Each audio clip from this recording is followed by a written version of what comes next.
Emperor, we come for you! We come for you!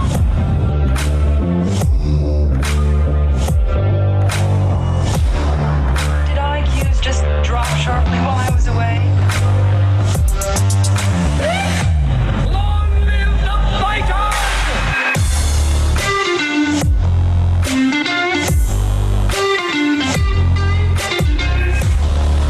So there it is. Some intro music.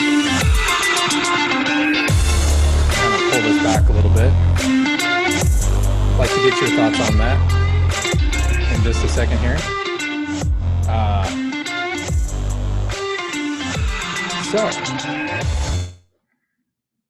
Hey brother, how are you? I'm good. How are you? I am good. Hello everybody, welcome to another episode of the Fusion Underground. What is this, our third one now, right?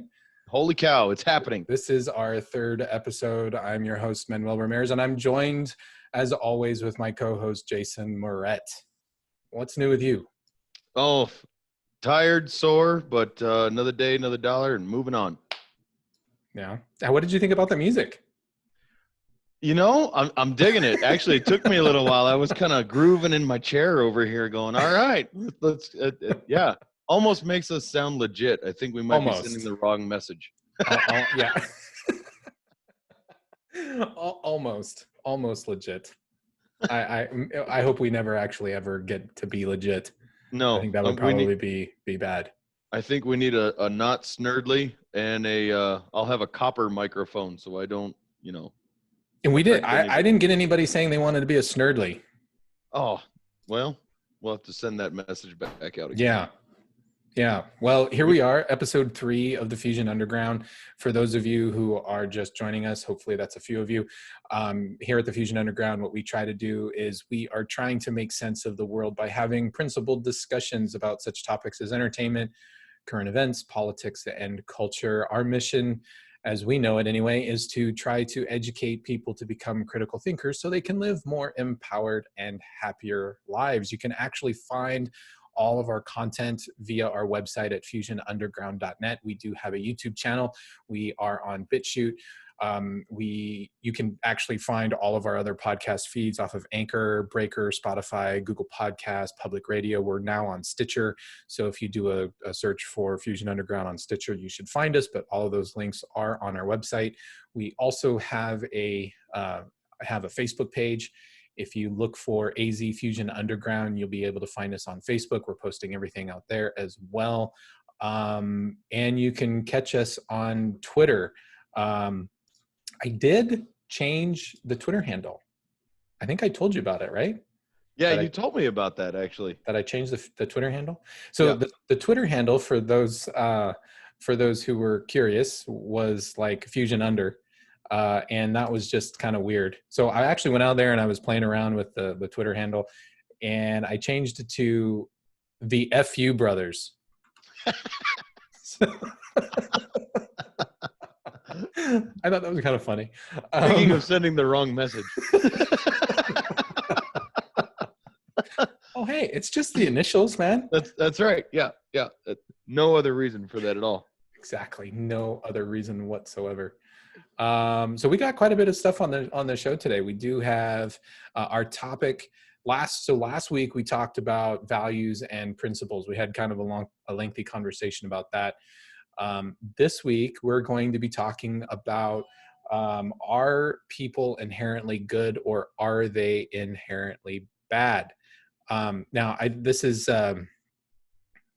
kind of an interesting topic. There are several people who gave me comments about this on Facebook already. I got a couple of emails on it as well. We'll kind of read through that. I'll bring you up to speed on that. I admit that when I named the topic, I was like, do I use good? Do I use bad? And then I thought, I'm just going to use it for the time being. We'll explore the topic. The challenge with anything like this, especially with topics like this, and the topics we've been tackling so far, it's really hard to articulate a lot of content in a very short amount of time. I mean, even if we speak for 3 hours, that's still not enough time to try to articulate everything that we think about these kinds of topics into that amount of space or that amount of time for podcasts. So, and this is also, in my opinion, this kind of a medium is a way to talk about these topics and think them through. I'm not saying that I have all of the answers. I know you're not saying you have all the answers, but it's just kind of a way to kind of work through all of that thought process and try to figure out what is it that we actually do think about it and how is that Right. evolving? Well, and how incredibly bold are we already? I mean, the question of is mankind inherently good or evil or good or bad is something psychologists and everybody have tried to answer for a long time. But here on Fusion Underground, we're going to tackle it in an hour. Ha! Give or take. Right. Give or take. Just to let everybody know, we do not edit anything out. So we hit the record button and what we record is what you get. This is what you get. So yeah, that's kind of, there are a lot of other podcasts that go on and they filter things down. They edit stuff out. Ooh, they edit things out of the video or of the, the audio cast or whatever. When we talked about this, I said, I don't want to spend a lot of time doing that. I want to record and I want to release it just the way it is, the way it comes out. 0 time editing. I think that was actually a requirement for both of us. Yeah.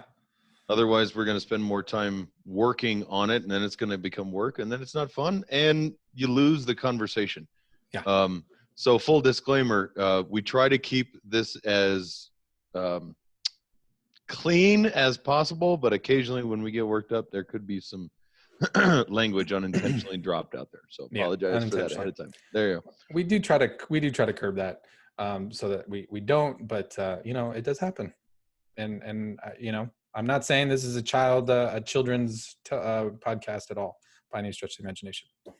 Okay, before we get into our topic, there's a couple of other things that I want to share with you and with all of the listeners / viewers. We have this kind of habit of, I guess, cleansing the palate, so to speak. That's fair. Like ginger. Like yes, like ginger. like ginger at a sushi bar. So I have to show you this because I don't know what to think about this. I don't know why anybody would do this.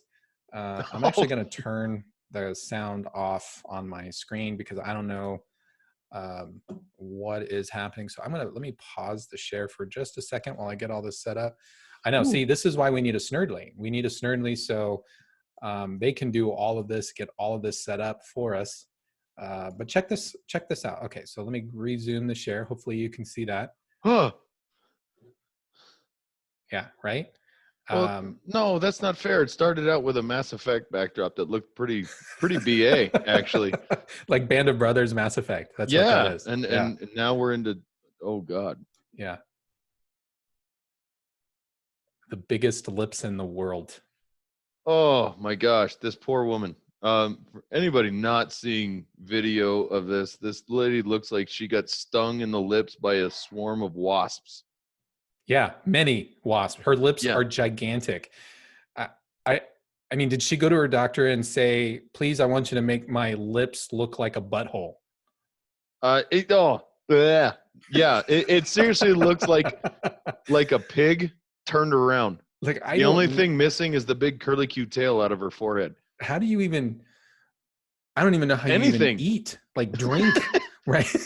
I don't know how you do anything. I mean, even sleeping at that point. I'm surprised she's able to breathe. The top lip on her there looks like it's closing her nose off. Yeah, I have no idea what to even. The funny part is that she's actually prancing around like she thinks she looks sexy. It's like and like kissing at the. No, don't touch them. They're gonna break. Yeah, they're gonna burst. Like they're like it's gonna be a zit. You're gonna accidentally touch it. It's gonna all over the place. So strange. I don't know why people do that. I have no idea why people. I don't know. I still don't understand why people do selfies with the duck lips thing because that weirds me out. But I guess I'm old and out of touch. but that's like a thing now. Oh, I have this other video that I wanted I to say show old with and you. out of touch, and it sparks a memory for you. Thanks. No, this one I thought was actually pretty funny. Let me bring this one up so you can see it. Um, you've gone and played darts at a bar, haven't you? I have a dartboard hanging right out here, actually. Oh, okay. Yeah. Well, then you might appreciate this. Have you done stupid stuff with your dartboard? Like, I don't know, like this guy has his hand up against the dartboard, and Yeah, I was you're sort gonna of say daring your he's friends to just throw darts at waiting it. for somebody to throw darts at it. I envision a dart in the forehead. Oh no.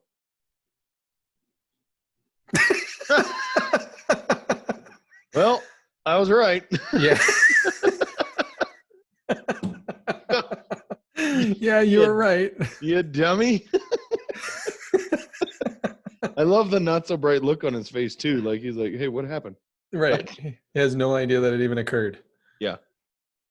Well, let's be I honest. have never been in that kind of a situation. I've never placed myself in that, like where I thought, let's just throw darts at my body. Well, here's the problem. You haven't been around enough dumb friends and then said the phrase, "Here, hold my beer." No, you're correct. I have not. Because that is how those things happen. Now, here's an interesting one. You have little children at home. Yes. And I take it you go to the store from time to time and you buy them little toys, right? Sure. Sure. Okay. Well, this lady did this. She went to Kmart, as a matter of fact. I know Kmart's pretty much I gone was going to entirely out say of business. there's a Kmart in Right? existence still. I don't remember where this story was from, but she went to this Kmart, and she was buying some various toys for her child's birthday party. And one of the toys that she got wasn't really a toy per se, but it was a journal. It was a little diary from with Frozen 2 themed. Okay, little booklet has Yeah. Elsa on the front of it, whatever. But she didn't actually open this diary until the party. And so she gave this journal to her child, and the child was all excited. It's Elsa. She's got her little diary. And well, what she found was that the inside of the diary was a bunch of porn. What? Yeah. Yeah. The inside pages. Now, the inside of the pages were actually cut from some kind of a magazine or something along those lines, and then were the journal were glued. Yeah, they were, but it went through like publication. It was like published like this. Like it went through the manufacturing process and had all of these various pages with various sexual positions, had sex toys. Oh my God. And everything like that were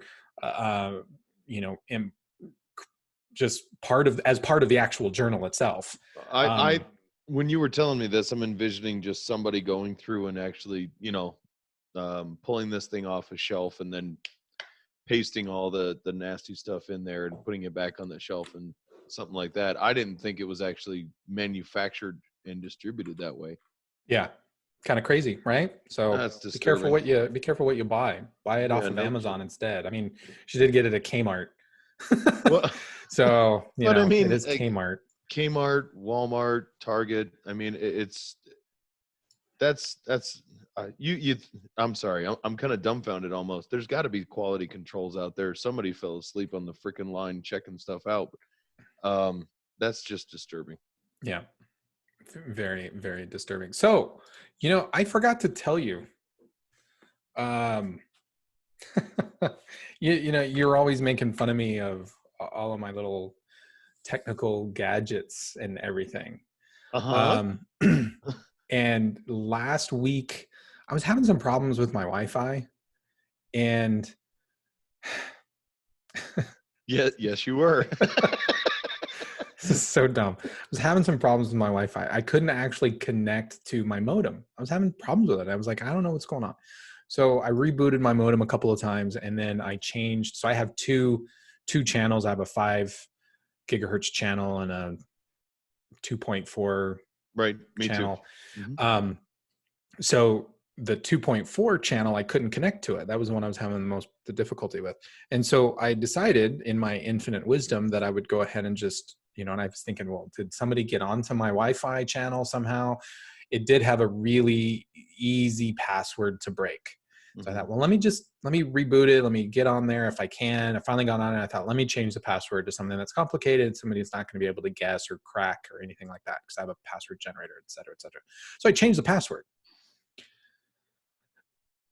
And then I couldn't turn on my lights using Alexa, and I couldn't open my door. Oh, and there she goes. Now she's in the back. I said her name. You said Alexa. I said the damn name, and she started talking to me.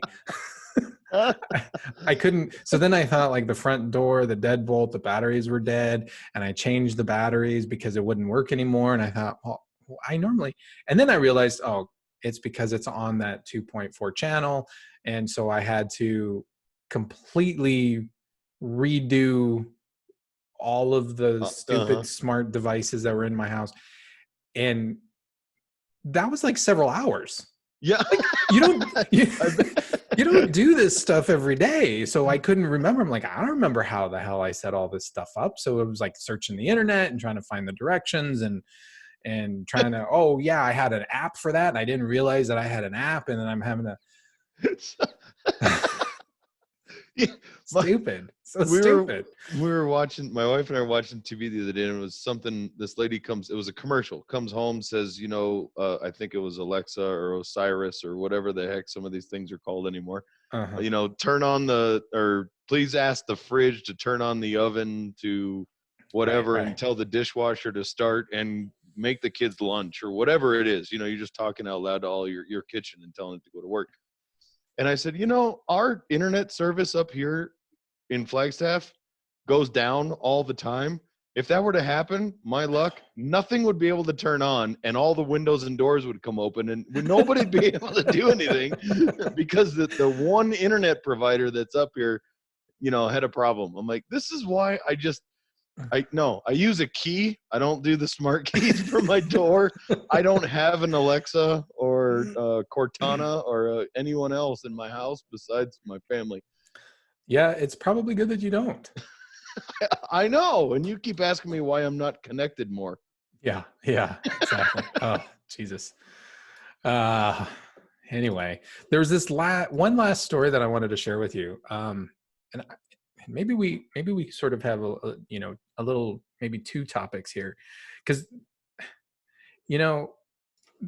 there's a lot of we talked a little bit about this earlier this week, just a few days ago, but I have to, yes, we'll get into the whole, are people inherently good or inherently bad in just a few minutes here, but I kind of have to get this off my chest. I'm getting really tired of, and this is part of why we started this podcast, but I'm really tired of the sheer stupidity around all of this COVID-19 crap. You're looking at me like, we're gonna wade into this. I'm waiting on bated breath, sir. And I love Twitter. I love going out on Twitter. It's just it's a shithole, really, to be quite honest. Twitter is just a terrible website. But it cracks me up. There's just so much fun stuff that is going on Twitter all the time. And Pat Sajak, you know who Pat Sajak is, right? Sure. Yeah. Wheel of Fortune guy. I didn't realize that Wheel of Fortune, they record they record all of the episodes for the whole year in like 1 month. I'm sure other TV shows do that too, or other game shows. I just didn't realize. I had no insight into how these shows are made. But anyway, Pat Sajak, I actually follow him on Twitter, and he tweeted out this thing. He said, when a disc jockey or a talk show host or a journalist who is being paid to work from his or her home tells people who can't work, pay bills, or pay their rent or mortgage to stay home and be careful because we're all in this together, it's okay to question the premise. So Pat Sajak tweeted that out earlier this week. I don't find anything wrong with that. I think that's totally a legit thing to say. I think it's a total legit comment to ask. And people just went off on Twitter. Mm-hmm. Mm-hmm. They completely exploded on Pat Sajak. How dare you? Do you hate grandmothers? Do you hate old people? You want everybody to die? I mean, seriously, this is how people responded to Pat Sajak. And the way Pat Sajak posed that comment, he's absolutely right. You have all of these, sports personalities, actresses, actors, they're sitting in their mansions, eating bonbons and anything else, and they're saying we're all in this together. Yeah. So hang in there, keep everything locked down so grandma doesn't die. And you have a vast majority of the country that says, screw you, my business is failing, I'm going to lose everything, I'm going to lose my house, I can't put food on the table for my kids, I'm not going to have the medical insurance to cover if somebody does get sick because I'm going to lose everything, screw you, I need to get back to work. And I get that there's no best scenario for anything like this, but attacking Pat Sajak for saying something that I think is completely and totally normal is not helping the conversation at all. No, it's not helping the conversation, but honestly, it's helping the cause, right? It's never about a conversation. It's never about a legitimate argument. It's never about actually thinking about what's going on and having a intellectual debate about any of it. It's about furthering the cause. It's about reiterating the talking point. And I'm sorry, stay home, stay safe is a frigging line. It's not real. And the people who are out there who are actually seeing what COVID's doing and what's really happening know that for a fact. Right. Staying home is not going to keep you from being exposed to this. Period. Me, you, my kids, my wife, your family, all of us, we're going to get exposed to this. So understand that. There's no way around it. And you staying home, me staying home, everybody in the world staying home for another 6 months is not going to change that. It may extend the amount of time it takes for the entire world to become exposed and therefore slow that down, but it's not going to cut it off.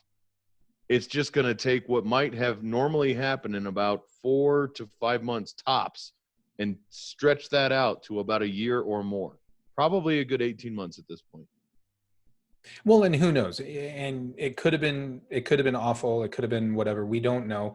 We had the guy who came up with all of the models, or some of the models anyway, that related to all that was talking about and predicting all of the deaths. This is a scientist at Johns Hopkins University. He is the guy who created essentially the algorithms or whatever to predict coronavirus deaths. And the model originally predicted that there were going to be 3,000 daily coronavirus deaths. And he came out just about a week and a half ago and he said, wait. Yeah, I created that model, but the model was never intended to be used. He said it was never intended to be an actual forecast because he wasn't done with the model. Right. So when you're doing these kinds of things, it's an iterative approach. You create something and then you look at it and you have to verify it or validate it, and then you tweak it a little bit more. And somebody there just decided, hey, let's just run with this. And they ran with it and panic ensued. Yeah, well, and it was probably panic reaction to begin with anyway. 3,000 deaths a day? Are you crazy? Everyone needs to know about this. Boom. And it's out. And so then what we're dealing with right now is what psychologists call panic response. Right. And that's exactly what we're dealing with. But the fact of the matter is, so getting back to where you started, for Pat Sajak to say it's fair, if not expected, or should be questioned for someone in a position where they actually are paid to work at home, and Yeah. can get paid and can sit there behind a computer, much like what you and I are doing right now, and have just a normal conversation, and we're fine. We don't have anything else going on. We don't have to worry about getting that income in for you or I in that position to then turn around and say, hey, I'm with you guys. We're all in this together. Right. Just stay on your couch and order more pizza. It's Right. going to be okay. There's nothing wrong with somebody out there looking at me and going, what the hell is wrong with you? You're not with me. Right. You're not here in my house. You're not understanding what I've got piling up. You don't understand me. There's nothing wrong with somebody saying that to me. So what's wrong with me saying that to someone else out there doing the exact same thing? And some of these, the newscasters from the news channels who are actually sitting at home doing their jobs. What's wrong with me saying, wait a minute, don't tell me we're all in this together. Right. You have no idea. Right. Now, there are several reports now that are coming out where doctors are saying this is ridiculous. We need to, this isn't right, that the path we're going down now, whether or not we should stay locked up in quarantine is neither here nor there. The problem that a lot of doctors are now calling out is the effect that that's having in other areas. Here's a news article from CBN News. During a media call, several doctors spoke of horrible medical results for people because of excessive panic over the coronavirus. They, being the doctors, told of harm done to ill or injured people because the medical world has been largely cut off to them, while almost all resources have been redirected to deal exclusively with COVID-19. Dr. Simone Gold is an emergency room physician documenting these harms, as she's contacted fellow medical professionals across this country and helped form this new group called A Doctor a Day. She says, people are not getting their health care. We're so worried about the fact that patients believe that they're going to get sick if they show up for medical tests, but they're actually hurting themselves. They're avoiding hospitals even during emergencies. So people aren't going to the hospital, seeking the medical treatment they have. Other articles came out earlier this week and late last week saying that there are fewer cancer diagnoses, other surgeries that have been postponed that would have removed things like cancerous tumors and things from people. Hundreds of thousands of people are not getting the medical care they need, and that could potentially result in the tragic loss of life and that doesn't have, although it has something to do with COVID because it's all because of everything that's going on, they're not going to die necessarily because of COVID. They're going to die because they couldn't get treatments for like their cancer or anything else that they might be suffering from. I'm seeing that right up here right now. There are patients who are literally having heart attacks at home, and EMS is being told, no, I do not want you to take me to the hospital, because patients are afraid that they are going to catch COVID-19 in the hospital and die. I know, people who are not seeking the aftercare they need once they are at the hospital and going to either rehab facilities, skilled nursing facilities, or even getting the home health care that they need once they're home, because they're afraid of letting anybody either in their home or not being home out of just sheer fear that they're going to catch COVID-19 and die, even though that they are at the infinitesimal small chance of actually having a mortality rate because they have no other comorbidities to it. We've created such a pandemonium around the pandemic that this is what I was talking to you about before when I said that the fear is going to create more problems than this virus ever could. Yeah, and here's another article that I have from this is actually from ABC News up in the San Francisco Bay Area. They reported that medical health, or I should say suicides, have now surpassed the COVID deaths in one particular hospital. This is at John Muir Medical Center in Walnut Creek. Doctors say they have seen more deaths by suicide during this quarantine period than deaths from the COVID-19 virus. The head of the trauma in the department believes mental health is suffering so much, it is time to end the shelter-in-place order. And this, the doctor saying here, quote, personally, I think it's time. I think originally this shelter-in-place order was put in place to flatten the curve and to make sure hospitals have the resources to take care of COVID patients. We have the current resources to do that, and our other community health is suffering, end quote. This is just getting ridiculous now. And I think many Americans are feeling that, and they're like, you know what? This is just ridiculous. As we learn more and more about this every day, yes, are there people that are going to be at risk? Yes, but I think many Americans are saying, you know what? I'd rather take my chances. Yeah. I'd rather just go on with my life and take my chances. Yep. And I think Americans are entitled to make that decision and entitled to be empowered.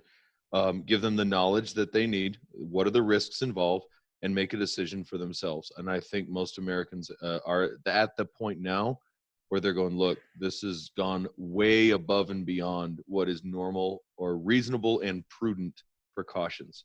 Yeah. And I'm over it. I'm friggin' done. All right. Well, I'm over that too. Well, good. I don't want to talk about COVID anymore. And I'm glad neither. I just had to get it off my chest. I get it. Well, and like I tried to tell you before, I've kind of been at the forefront of dealing with this and seeing some of this stuff for months now. Mm-hmm. And I don't think you were quite there yet. I had a conversation with a very good buddy of mine who's actually seen, I think, some possible repercussions for some of this that other people have been dealing with for a long, long time. Talking about people having to actually go to work instead of being able to work remote, and then childcare still being an issue. A lot of people have been dealing with that for a while. So I guess I'm getting to a point where I'm kind of numb to it all. So apologies for not getting on a better soapbox than I am right now, but no, I'm kind of over it. That's good. All right. Yeah. Well, I'm pretty much over it. I'm over the whole COVID thing already. I'm just done. You know, I really am done. Are you wearing a mask when you go out in public? No. Me neither. I have a mask. Mask and I carry it with me. And if I were to go to a place that says, sorry, you know, we would prefer if you wore a mask, fine, I'll respect the establishment and I'll put the mask on if that's the case. But I'm not doing it. I think it's a little bit ridiculous. I have a handkerchief in my pocket. I always have. That's an old habit my dad instilled in me. I keep a handkerchief, so if I cut my finger, I've got something to cover it up. Or if I got to blow my nose, I can do that. Or if I blow my nose and I cut my finger, I can rub some snot in there too. Helps clotting. But it's come in handy at least once when I gone in the store and I said, all right, you know what? I'll throw it on first. That was a while ago though. I haven't worn a mask in a while. All right. So I think this kind of ties a little bit into our topic. So let's jump into it, shall we? Okay. Are people good and bad? Good or bad? And like I alluded at the beginning of the show, it's really difficult to talk about everything. I mean, you know, you've got hundreds of years worth of humans studying good and evil, good and bad, etc.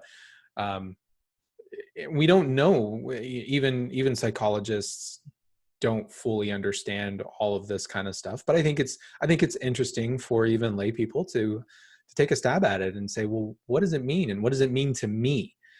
And if we don't have these kinds of conversations, I think that people are more prone to not really pay attention to what is good or is bad. And they may get complacent for when things bad happen or when people do bad things. People may get complacent and not hold either themselves or other people accountable. And I think that's important. So that's why I wanted to talk about this. So we're not going to be able to cover everything, and I'm sure in the process we'll piss some people off, and that's good. Yay! I'm all for upsetting people because that means we're actually talking about something that matters. Because people usually don't get pissed off about stuff that doesn't matter. Yeah. Usually. Yeah. Usually. So I posted this on our Facebook page and just asked people and said, hey, what do you think? Are people inherently good or are they inherently bad? And I got some interesting responses. One person said, people are inherently selfish. Good word. Which is typically not seen as good. I wouldn't say it's outwardly bad either. What can benefit oneself can certainly also be good for others. So not entirely good nor bad. It's one of those gray areas of human pondering. Another individual said, I'm not so sure they're either inherently bad or good, but I do believe most people are inherently lazy. I thought that was an interesting take on that. Another person said, I think you can find good in everyone. Another person said, good and bad are meaningless terms. Everyone thinks they're good, otherwise they wouldn't do what they do. The issue is that nobody agrees what good or bad is, and as a result, everybody thinks everyone else except them is bad. So what do you think about all this? It's interesting. Well, and I think it's something that you and I talked about before, and we talked about good or evil, I think initially, but I've heard somebody else say that good means a lack of self-centeredness. So it's interesting that you had somebody say that good or selfish or use that term. And to me, I guess I'm going to go back to, I think that most people are born good at heart, so to speak, or at least that's the innocence that we allude to. And I think people are inherently good. I think people become jaded by life, upbringing, I guess just trying to survive in society in kind of a dog eat dog type of area where you have to be able to provide for you and your family above all else. And that can cause someone to look at some of those things and say, I'm going to do what I need to do for mine, and regardless of what that means for anyone else. And I think that may fall into that quote unquote bad. But then again, that falls into a discussion you and I had before when we talked about values and principles. And I think that's where some of the folly can come with putting values on a hierarchy. We talked about that as well. Providing for my family versus theft or stealing. If providing for your family means that is the most important value to you, well, then you could become a thief very easily in that regard to do that, if that's what you feel your only means are. So you said something interesting just a minute ago. You said that you believe, or you think that people are born with, they're born with the ability to do good, but I think I heard that or interpreted that as people are, when we're born and we're infants, that we're born as good individuals. Am I interpreting that correctly? Yeah, I think we are inheritably good nature at birth. Okay. I disagree with that. And I figured you might. And the reason why I disagree with that, and I'm going to go back to my wonderful topic of mythology. If we look at I'm just going to use Judeo-Christian belief, Judeo-Christian, or at least Christian belief. I can't really speak for Judaism because I'm not that familiar with all of its concepts and mythological underpinnings in relation to birth. But I know in the Catholic Church, for example, the belief is that humans are born with original sin. That if you believe in Christ, for example, then Christ was the only one, or actually not even Christ, but Mary was the only one who was born without sin. And that's why she was capable, because she was of pure heart and spirit, to be the actual mother of Christ. But everybody else is actually born with original sin. That's the whole purpose of something like baptism. The entire purpose of baptism is to wash away original sin. Now, that is a very Christian belief, but that is a belief that stems throughout all of mythology. All of mythology is about how humans must essentially cleanse themselves in order to be good people within society. So my question for you is, if somebody were to live as a hermit, they do not interact with society at all, ever, are they good or are they bad? So, okay, I'm going to try and tackle that from a couple different angles. So first and foremost, I think if you're living as a hermit, you're born that way, you live that way, you die that way, what does it matter? Because sure. You have nobody else to be affected by any of your actions or anything else. And I'm glad you said that, actually. I'm actually really glad you said that. I figured you might be. So, but to tackle what you said about original sin, yes, I think original sin exists, but do I think that that makes somebody inherently evil or bad? No. If you want to take the Judeo-Christian or mythological approach to that, if you look back to Adam and Eve, they were good until the serpent came and tempted them and forced them to partake of the apple. Hence, sin took place.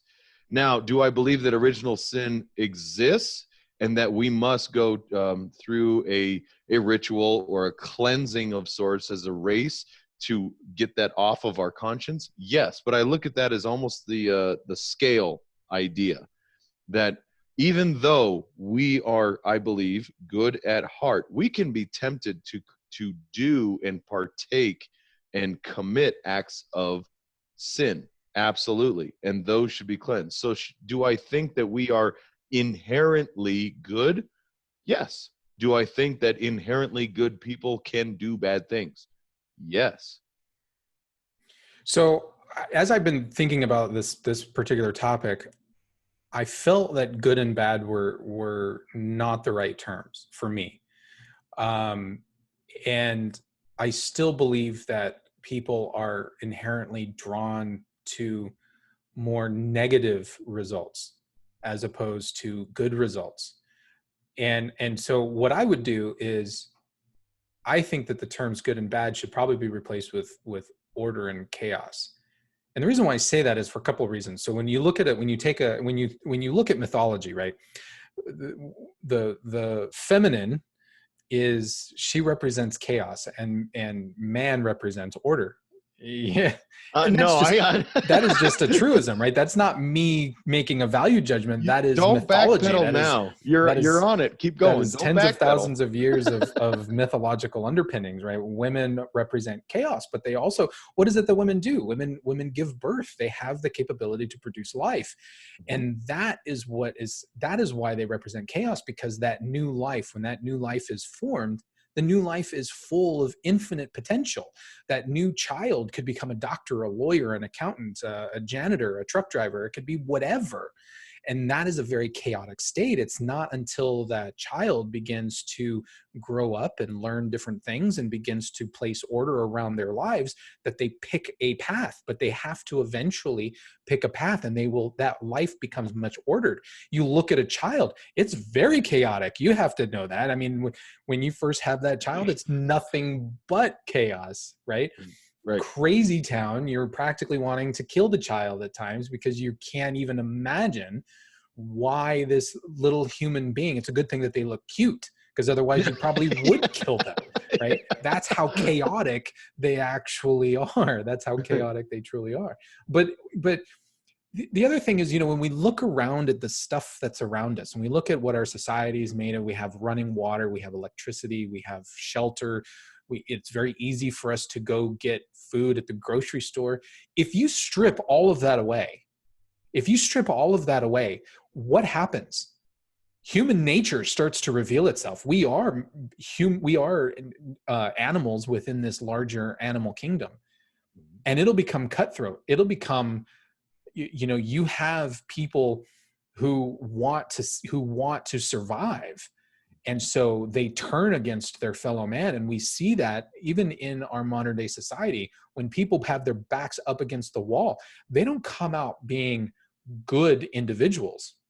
They revert and they go back to those natural tendencies, which is, I'll kill somebody if I have to in order to stay alive. That tells me that being the chaotic creature, the person who can do bad against his own fellow man, is something that is a natural state. It's the ability to think and the ability to rationalize that we have to keep all of those tendencies at bay, because even a really good person has to struggle in order to remain good. What do you think? Wow. It's very easy to be bad. It's very difficult to be good, if you think about it. No. And I can understand that. Doing the wrong thing is easy, but doing the right thing usually is harder.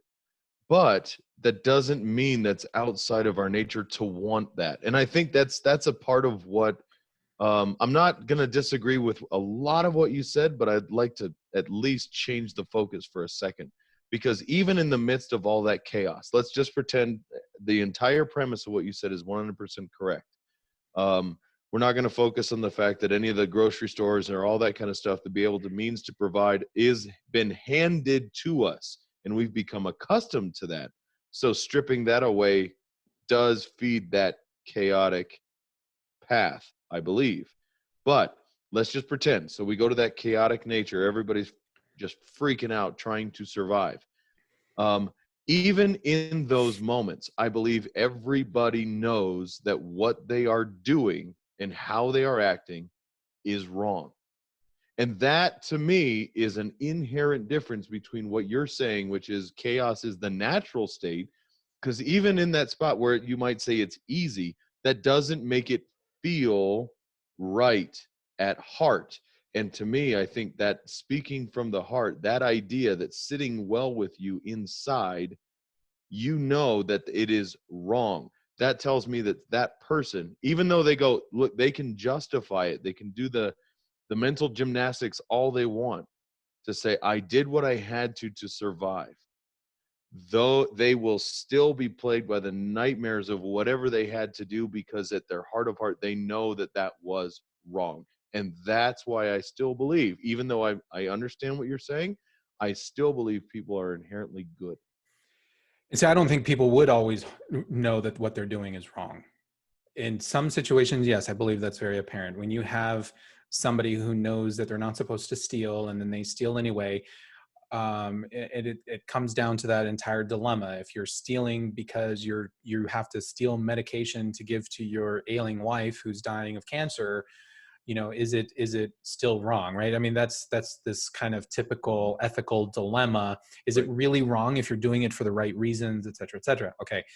But there are situations, and history is ripe with it. History is rife with it, where we have human beings who have straight up tortured and murdered other human beings. And not only did they not think that it was wrong, they actually believed that what they were doing was right. We've seen numerous examples of this. We've seen it in the concentration camps during World War II. Many of the doctors and the guards, they got off on it. They were able to be twisted. And we think, well, how is it that those people could do that kind of thing? And yet what psychological studies show is that, all of us are very, very capable of doing that, which is profound. I mean, during the 1960s, there was an experiment that was done at a high school, and the teacher was trying to teach his students that they were capable of committing atrocities just like the Nazis were. And he had to put a halt to the entire thing at day 5. And he wanted to do it for a couple of weeks, but at day 5, he had to stop it, because by day 5, the students were indoctrinating people. They were holding rallies. They were pointing people out. They were, telling on them because they weren't complying with rules and regulations. And it got to the point where people were actually threatening physical harm to their fellow students. We had to put the kibosh on it. The 1970s, we saw the same thing with the Stanford prison experiment, where for 2 weeks, right, you were going to have people kind of role play as prisoners and as guards. And by day 5, I think, or day 5 or 6 of the experiment had to be pulled because the guards went drunk with power. And these were just normal, average, everyday college students in America. And they were inflicting harm, upon their fellow students. And it was a very tragic thing. And that whole experiment had to be stopped. Right. So I think there are people, I think the human tendency to revert back. I mean, we always think, well, if I were ever in a position of power like that, I wouldn't do it. No, history is against you. History tells you that you will do that. When you look at the history of socialism, for example, Stalin, who murdered tens of millions of his own people, Chairman Mao, who did the exact same thing. And people always say, well, why is it that happened? Well, because when people are drunk with power and they have the capability to do it, they're going to do it. And they did, Stalin and Mao didn't walk around and put guns to everybody's heads, but they got tens of thousands of other people to believe in the cause and actually think, you know what, this is totally fine. I'm totally legitimate. This is the right thing to do. Let's go kill a bunch of people. That happens. And I think the reason why that happens is because it's a natural tendency. If you are a dark, evil person, then when you don't do dark, evil things, it makes you virtuous. It's not virtuous if it's already in your nature to be good. Well, and I can understand where you're coming from, absolutely. But what you're talking about is indoctrination. You're talking about the influence of power. Absolute power corrupts, absolutely. I mean, those things do exist. And I think that a virtuous person is doing what they know to be right, even in the midst of others telling them to do evil.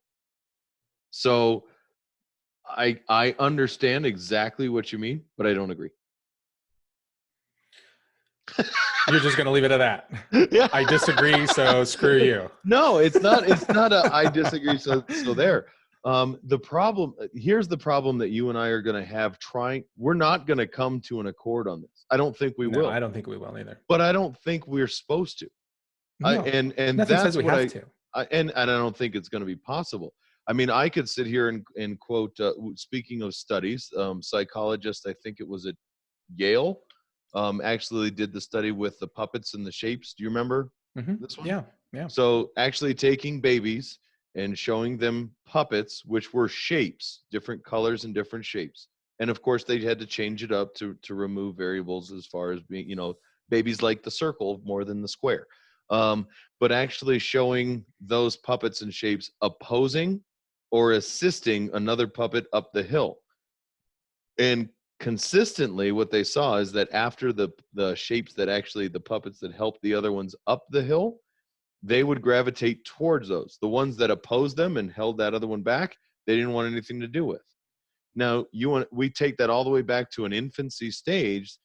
That says, and the conclusion at that time, well, the idea at that time, keep in mind, psychology never makes a firm conclusion. They just have a good idea, so that some other psychologists can come along and change it all, and they go, yeah, oh yeah, I agree with you too.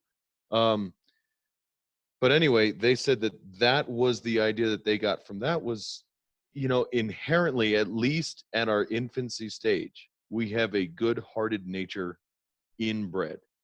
So when you say that, now you used examples like Stalin, you alluded a little bit to Hitler and Nazi Germany. You talk about doing what we would consider evil or bad. I mean, we can agree on that at least, Sure. right? Yeah.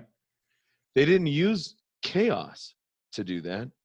They used order to the nth degree. Sure. In order to indoctrinate those guards, those physicians, all of those people who they needed alongside with.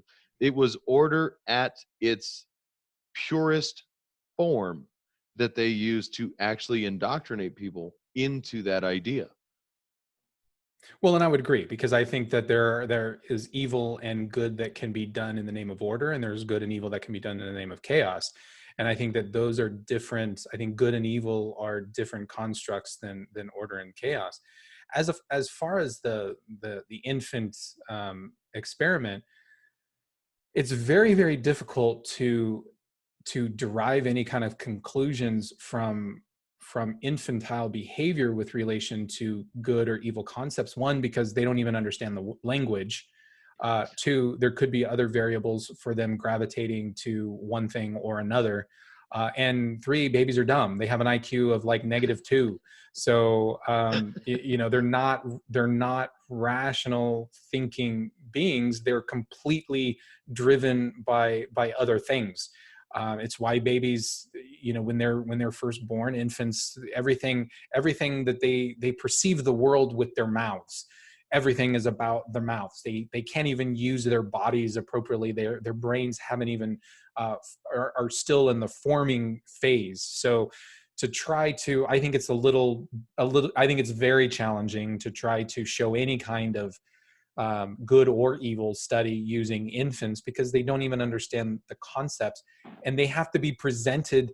In order to study them, we have to, in essence, oversimplify everything for them, and by oversimplifying it, we in essence strip away all of the meaning of good versus evil, etc., in the process. So I think it's very difficult for any kind of psychologist to make any kind of conclusion, to draw any kind of conclusion or anything, even inference, from using infants. Well, and I'm not going to argue that either. It is. But like you just said, if you're trying to take a conceptual idea of good and evil and rational thinking, how many things have played into our understanding of what those are, even by age 4? That's all influenced by everything else. So you're trying to look at an inherent trait within mankind. The only way, you have to go back to before any external influences can affect that individual, and the only way to do that would be to go back to infancy stage. So No, you're because right, you're not wrong, but even at the infant stage, at that point, there's still variables and characteristics or influence, and I think that's a little bit disingenuous. I don't think we can do that. I don't think it's appropriate to say, well, we have to go all the way back to infants in order to understand mankind, because infants are not capable of rational thought. I mean, it's just, all right, rational that's thought. still a human being in development. Yes, right. So what are we inherent with without any influence of rational thinking? Or I mean, that's, how far back do you go? Well, then, we even Dr. Ramirez? we even see it in terms of, you can have two different people, siblings, born of the same parents, raised in the same house, raised in the same values and principles, given all of the exact same privileges since the time they were infant. And one of them can grow up to do evil things, and the other one can grow up to do bad things. One can grow up to be successful, one can grow up to be a total loser. So what that tells me is the environment in which, and all of those variables that have facilitated the development of those individuals, even that is no guarantee of whether or not somebody is going to turn out good or somebody is going to turn out evil. Now, I would argue that the person who, if you raise one and they turn out to be a mass murderer, let's say, for the extreme, in order to be able to show the different extremes, if someone turns out to be a mass murderer, I think that is them resorting more to their base desires, their more animalistic tendencies, and I think that is a true reflection.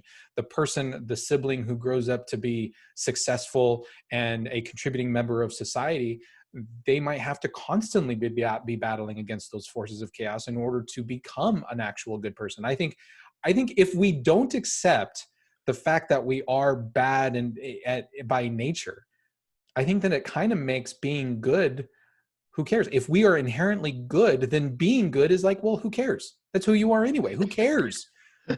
If you're bad and you have shadow and you have demons, and then you're able to rise above that and be good, well, then that tells me that that's something. That's something. That's something to celebrate. Okay. All right. So let me take this, and I'm going to absorb and redirect. I'm going to pull some of my old martial arts training out here. Hadouken. Not quite that far. That's a different that's Street Fighter arcade training. Okay, so let's take this outside of the realm of good and bad, or good and evil, or saintly and evil, for about 2 seconds. Okay, and I'm going to grab hold of what you mentioned with order and chaos, because that actually speaks to a different mythological or religious idea. And I'm going to go all the way out to our Eastern counterpart and look at the yin yang, or the yin yang, if you will, because the white part of that yin yang is order or wisdom, And then the black part of that is strength or chaos. That is also represented by a dragon or a tiger. In that way of looking at it, can you accept that it is possible, if not more likely, that we are inherently both, that we have both tendencies within us? Yes, I think that's the better way to look at it. I think I definitely do agree that I don't think humans are inherently one or the other fully. My personal belief is that humans have both of them, and the reason why I say that is because if you go back into mythology, yeah, you brought up the yin yang, right? That is a very ancient symbol, and it's part of the Chinese mythology. And mythology is full of that duality of mankind, not just in terms of masculine and feminine, good or evil, etc.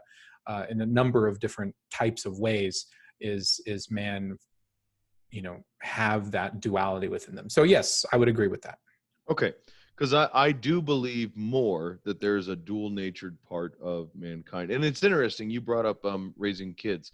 And I think any parent out there who's got more than one, if you're a parent out there with one, I don't consider you a parent. There's too many stuff left out, and I'm not even going to get into all that. I think Bill Cosby said the same thing. Yes, he did actually. Because who broke the lamp. Yeah, if you have one child and something's broke in the house, you know who did it. You don't have to deal with I don't know. Yeah, he did. But I do believe, and a lot of parents I think can empathize. You know what? I have one child and they're great. They're just a good kid. They're smart. They listen. They do with the other one. And then there's the other child. And you don't have to say anything more because everybody else out there knows, and everybody points and laughs and, you've got a demon baby. Just like yep, that was my third, or whatever it is. Do I believe that human beings, or humankind, sorry, I'll try and be a little bit more PC if I can, has a dual nature to them, and they have aspects of both? Yes, that I will absolutely concede. I believe that most people know what is the difference between right and wrong. I believe that all people have a tendency to want to do right and feel bad when they do wrong. But I'm not saying that's everybody. And I believe that, yes, we do all have that. And yes, it is harder to fight off, I think, the darker, quote unquote, side of ourselves and do the right thing more often than not. Do I think, and I can tell you're smirking, I can feel it. Because you think that you no, I do think that people inherently are, or at least want to be good. But I do believe that there's a dual-natured side to mankind. See, and what's interesting is COVID-19 really kind of brought this out. As Arizona was shutting down, the day that Governor Ducey announced that the economy was going to be shut down, at least for the foreseeable future, until I think it was May 15th. And this happened mid-March. I think it was like right around March 20th or something around there, or March 15th, et cetera. So it was like for 2 months. Now, you were up there in lovely Flagstaff land, and it was weird down here. Now, It probably was a little weird up there, but it was weird down here. And the grocery stores went insane. And, then that's when all of a sudden toilet paper, nobody could buy toilet paper and everything. And there were stories of people fighting each other, trying to get supplies.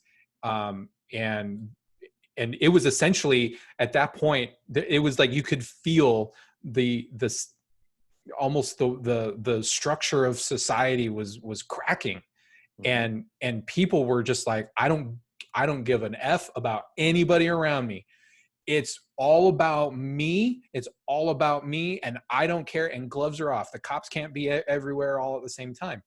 And so that the first couple of days was really, really strange. And now that this has continued to progress, and now that a large group of Americans are like, you know what, who cares? I don't really care anymore. I'm tired.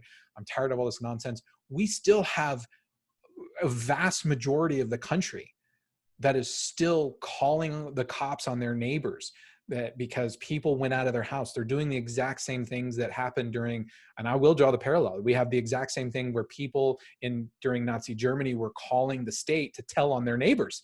We have people that were, neighbors were having parties and other neighbors were calling the cops, not because the party was too loud, but because they were actually having a party, and how dare they have more than 10 people at their house, and they're all going to die, right?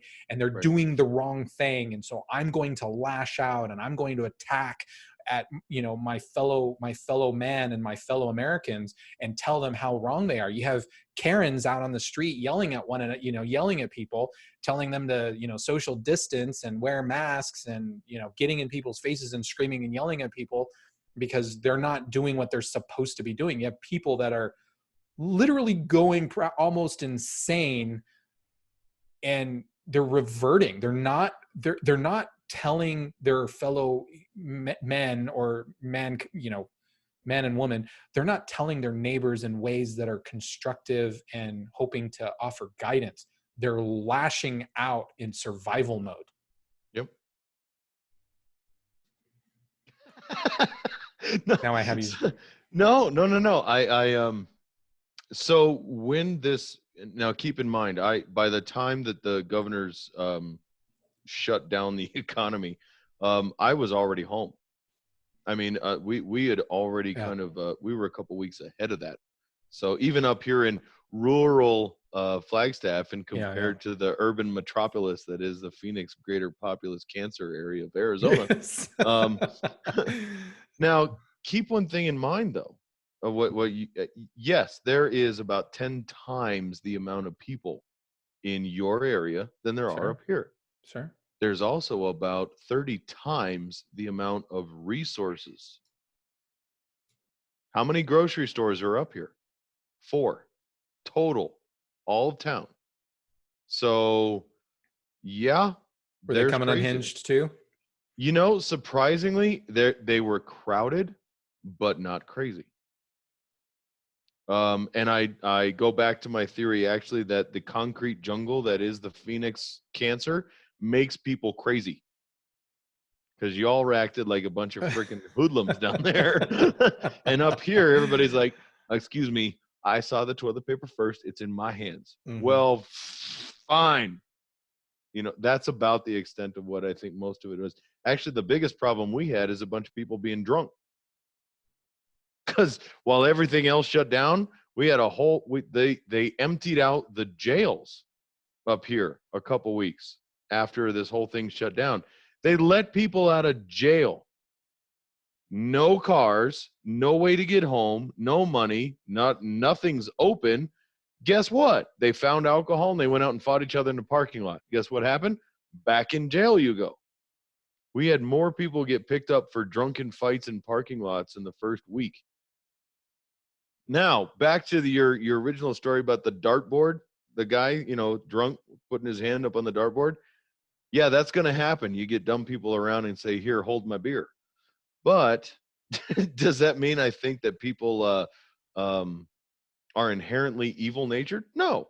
I even told you way before this got to the point we are now.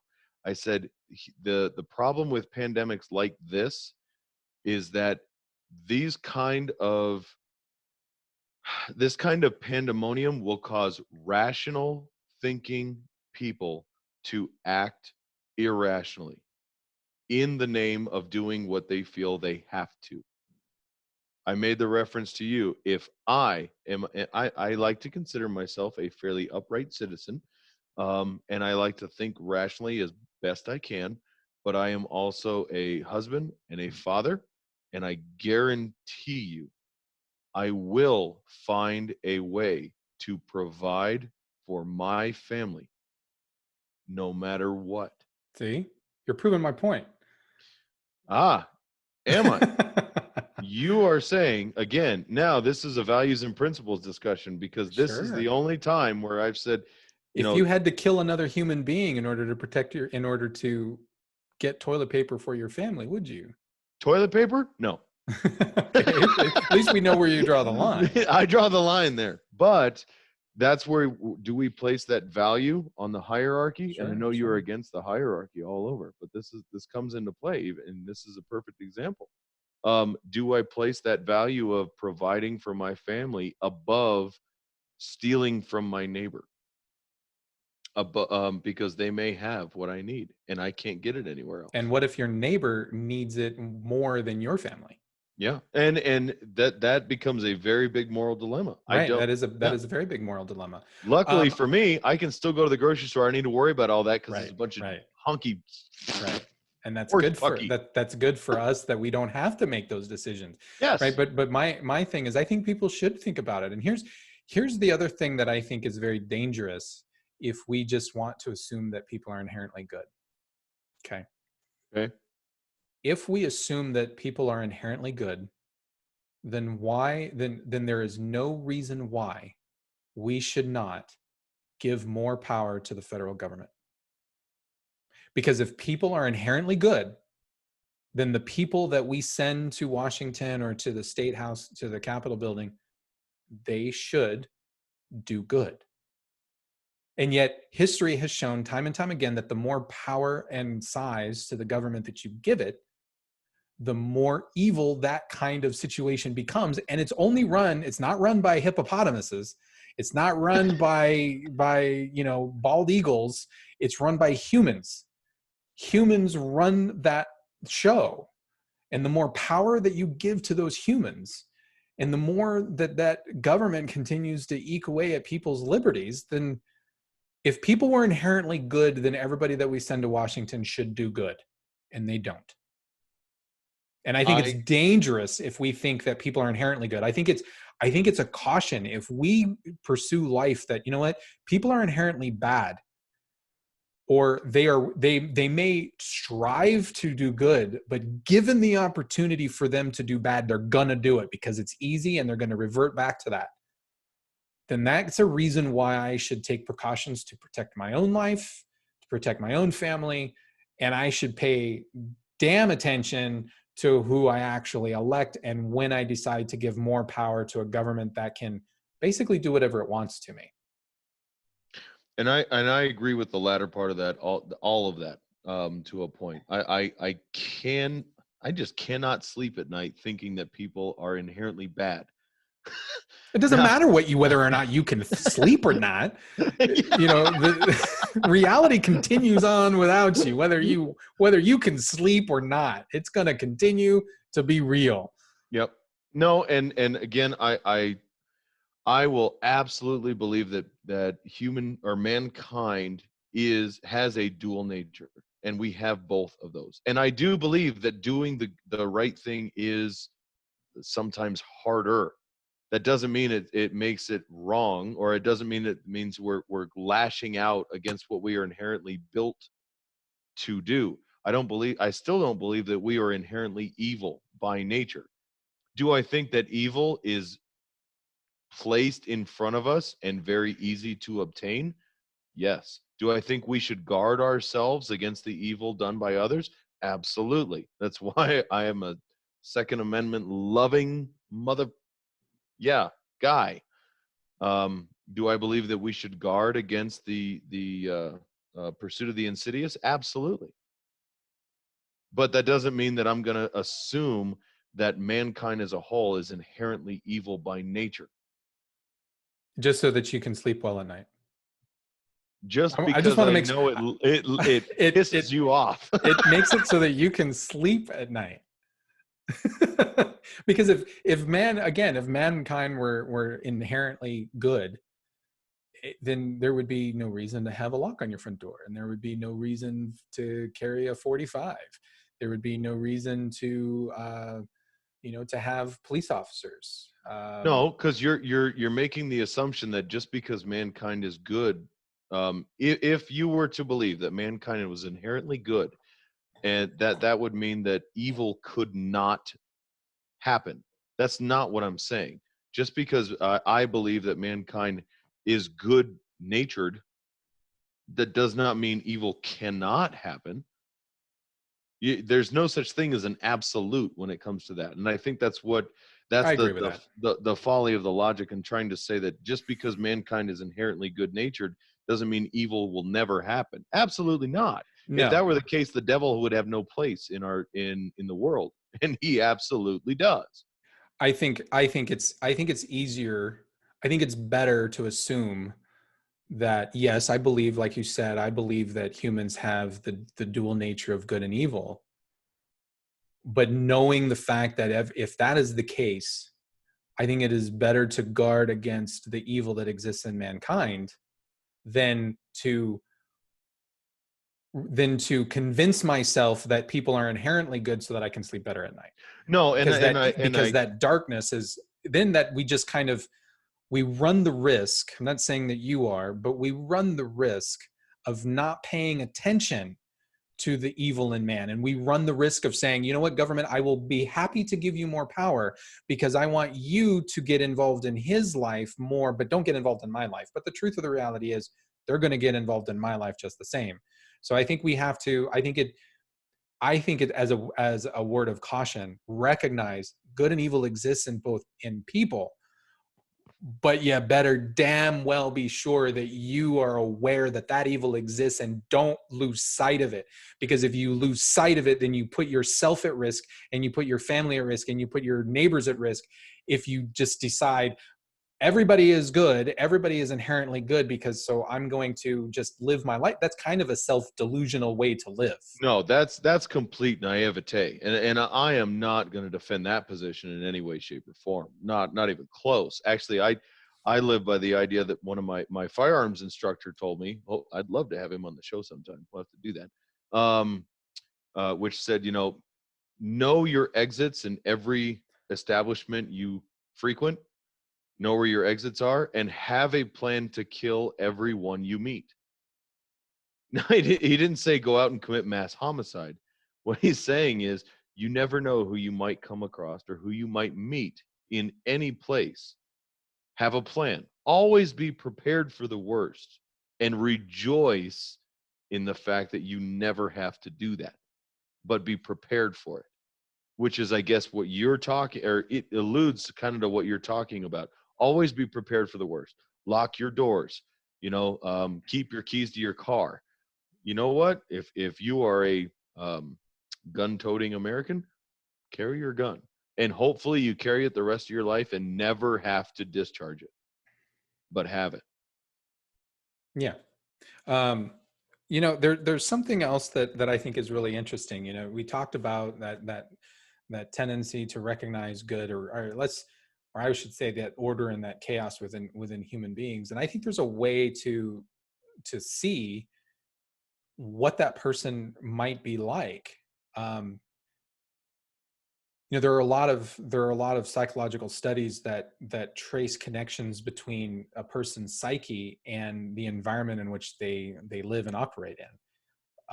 And if you see somebody, if you look at their house, and their house is a disaster zone, like a hoarder, for example, you walk in and there's just piles and piles of just junk and trash and feces all over the place, and there are dead rodents and cats and things that are that have died and are under piles of stuff. Have you not seen the show Hoarders? Have you not seen this? No, I don't want to watch that crap. You haven't seen? Have you seen a hoarder? Yes, I have been. Okay. I've been in a hoarder home, but I'm listening. I'm trying to follow you along with wherever you're headed here. I think so. Essentially, what psychologists will say is if you look at the environment that somebody lives in, that shows you what their psyche is like. That shows you what their mind is like, and what's happening internally is a reflection of what's happening externally to them. Now, there are some outliers to that, right? You can have some very psychotic mass murderers, for example, which fall on the opposite spectrum of that. But those are outliers. And even a hoarder is an outlier because they're on the very far spectrum of just junk. But when you look at things like somebody's messy desk, there are a lot of people that have a messy desk and they say, oh, I'm not crazy. A messy desk is a product of an organized mind. That's marketing. That's all that is that's marketing. That's a bunch of BS is what that is. When people's lives, when their environment is very chaotic, then it speaks to things that are happening internally to them. And there's a lot of scientific proof, a lot of psychological studies and proof that show that. So I think that's one way to kind of go, I wonder what's happening with this person. Okay. I think you put way too much stock in psychology, by the way. No, not that much. That's 2 years of psychology talking. I God bless psychologists. I love them for what they do. Well, you also don't like artists either. Well, that's another. No. I actually don't mind artists at all. I think that is, you can talk about an actual projection of chaos, and creating a medium of order in order for them to project that. I can respect artists for that. But don't ask me to pay for it. I'm not going to look at a big canvas full of just red paint and go, wow, that's interesting. I'm like, that looks like you got bored and you just painted that canvas red because you couldn't come up with anything else. You say, no, it's an expression of rage. Oh, no, that looks like red paint. Canvas to me. That's all it is. And maybe, yeah, and I guess I don't have the refined mind enough to appreciate it. Yeah, well, neither does probably about 80% of America, at least. But no, I don't have a problem with artists and psychologists, bless their hearts. I think you get 5 psychologists into a room and 8 of them can agree on 3 things. You're not wrong. you're not wrong. I think people should, to your point, I think people should recognize that there is darkness in them. And I think people should reflect on that. And Carl Jung, I'll go back to noted psychoanalyst Carl Jung. One of the things that he used to get people to do was to paint. People who would come in with these crazy psychoses, he would get them to paint, and not to encourage them to become an artist. Many of these people had never been an artist before, but the idea of painting and thinking about the issues that you're experiencing, it allows you to, this is Carl Jung speaking, it allows you to analyze that issue from a variety of different angles and to think about it and ponder it. And when you're painting something and you're trying to paint the issue that you're having, then you're looking at it from all these different angles.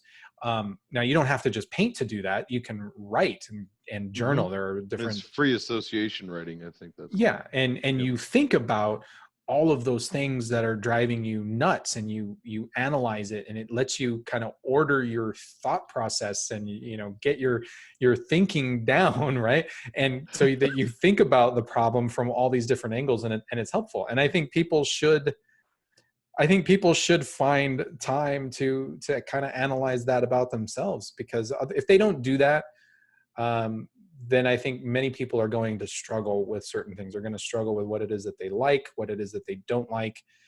They're certainly not going to understand what their values and their principles are unless they understand that good and evil that exists within them. Yeah, no. And I think really recognizing that mankind does have a dual nature to them. They have good and they have evil. There are those thoughts that come to mind, when you're out and you're like, what if I were to just whatever that would be? That's there. To try and deny that it's there, I think is not only naive, but it allows yourself to be more susceptible to the influence because you don't recognize them. So I'm not going to suggest anybody does free association writing or painting or anything like that. My wife makes lists. That's how she does whatever she does to try and organize the chaos in her own mind. She'll make a list of everything she wants to get accomplished, everything she wants to get done, how much all that's going to cost. And God, I don't know. That's her thing. That's how she does that, but it helps her. So find out what that is for you, I guess, and go to it. One thing I would encourage people to do. Did you ever see the movie Excalibur? Excalibur, which It came out in 1981. Merlin had the silver dome head helm thing. I'm like, I've seen about 9 different movies called Excalibur, but that's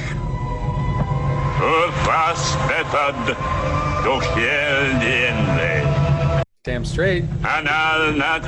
That's the charm of making right there. Yep. The reason why I bring that up is I would encourage anybody to go out and watch that movie. It came out in 1981, and it is a very definitive film about King Arthur and the Arthurian legend. And I think it's probably one of the best movies about the Arthurian legend. Now, it doesn't follow the Arthurian legend exactly. It does take a lot of liberties, and it does blend a lot of the Arthurian legend together for a 2.5-hour film. But I think it retains a lot of the mythological undertones that the Arthurian legend has. What's interesting about that is that that sound that I just played, that was Merlin. He was summoning the dragon, as he calls it. He was the charm of making, and that's a spell.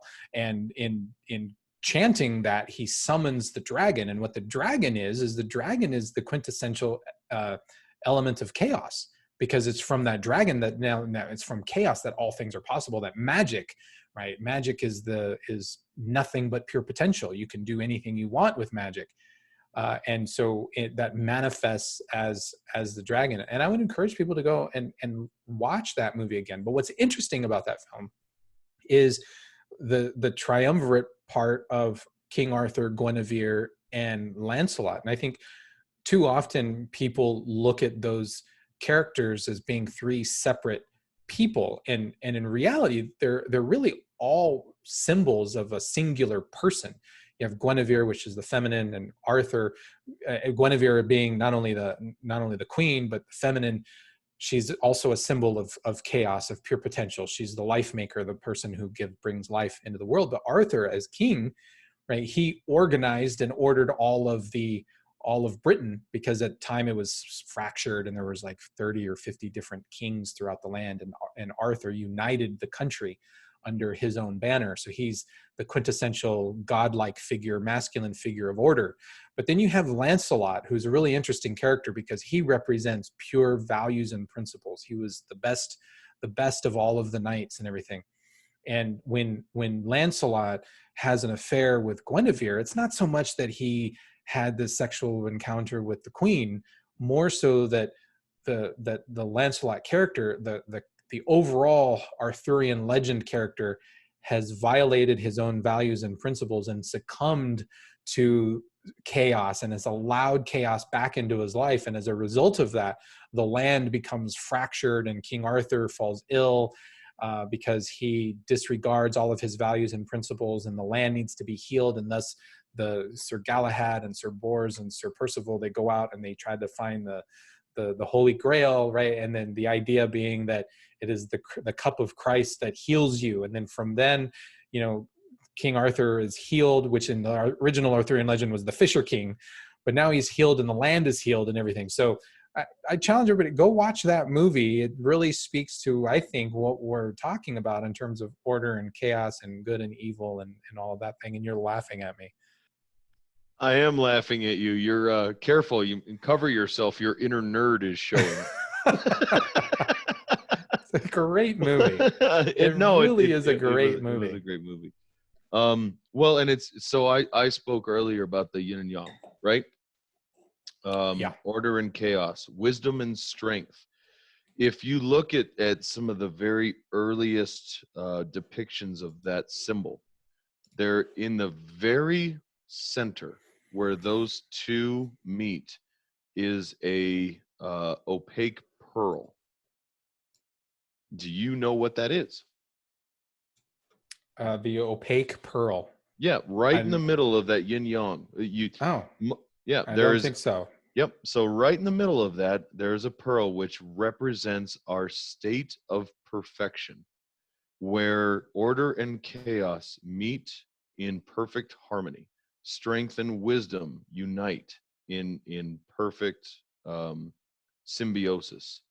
And in most, I know at least the martial art that I was training in, the very last art to be learned was meditation, where you were actually striving to connect to and unite both of those to connect to that higher state of perfection right in the center of where those two forces connect.